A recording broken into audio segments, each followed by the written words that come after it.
Train Fever tips. These are tips for the video game Train Fever. Don't pay to upgrade dirt roads. Carriages will run at full speed on dirt road or pavement.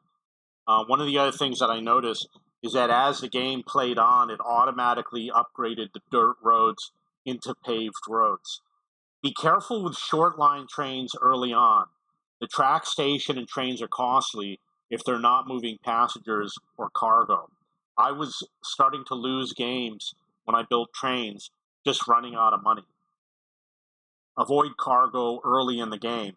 Cargo has a complex resource chain, while passengers are easier to transport. So with cargo, you might have to move wood or lumber or timber to a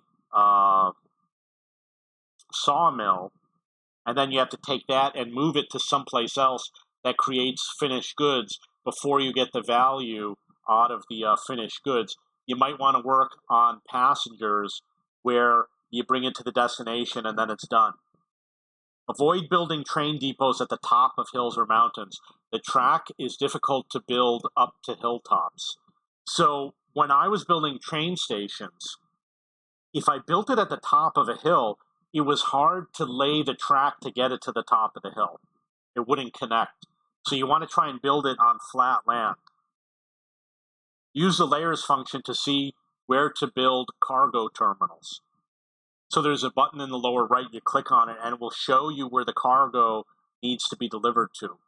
Use slower, cheaper vehicles in town and faster vehicles between towns. That's obviously a no-brainer.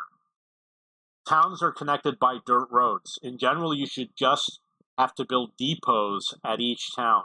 And my advice is you might want to build more than one depot, especially if you can afford to, because it will reduce traffic and it will reduce the amount of time it takes to get from one depot to another. You're going to increase your profits if you build like a north depot and a south depot and an east depot and a west depot. Use bus stops to bring bus passengers to train stations. It will increase the number of passengers that go between cities. Place terminals at the center of towns, and you reduce the need to add bus stops and a route going through town.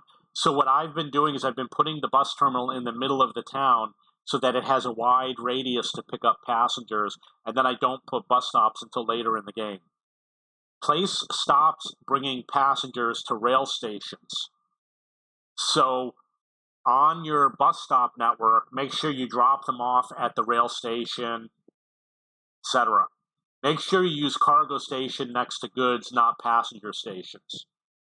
So if you have like a factory, like a farm, make sure you use a cargo station, because if you put a passenger station, it won't deliver anything and you might have to destroy it and rebuild it.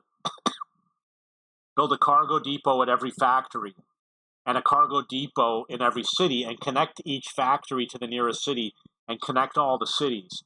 And trucks will move the cargo automatically to whichever city or factory needs them. So let's say you have timber and it has to go to a sawmill and then it has to be turned into goods and then go to a city. You can just connect the factories to the cities and it will start to move the goods. And you don't necessarily have to go from lumber to sawmill to goods factory. You can just bring it to the city and the city will find a way to bring it to the factory. You can move cargo by adding another transport vehicle, reducing traffic, or building a shorter route to the destination. So if you want to make more money, you move the cargo faster.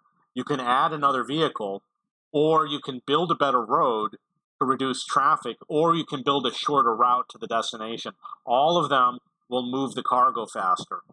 You build a shorter route, vehicles can reroute immediately, including turning around and backtracking.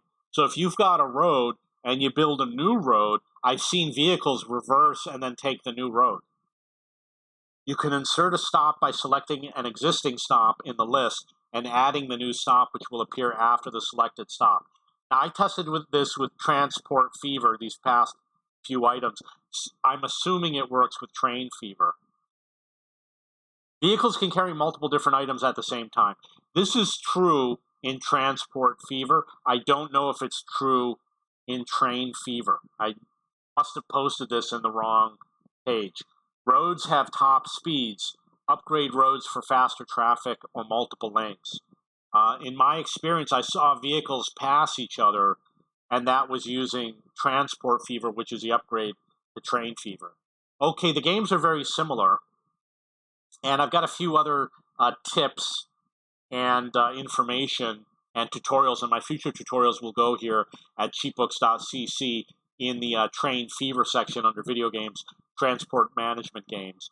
And I am the owner of cheapbooks.com, which is a website for looking for books and textbooks and book reviews. If you have any questions or comments, please post below.